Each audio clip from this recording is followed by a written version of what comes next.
Welcome back to One Good Thing Summer Series, all about pest control. And this week, I've got the best way to get rid of fruit flies.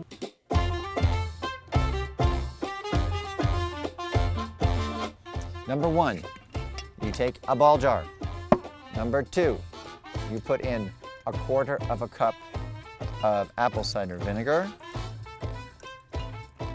And number 3, you put in just a dash of dish soap.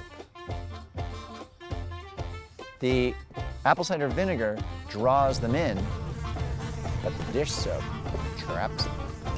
Then you put the top on. Now this is the genius part. You want just a tiny little hole.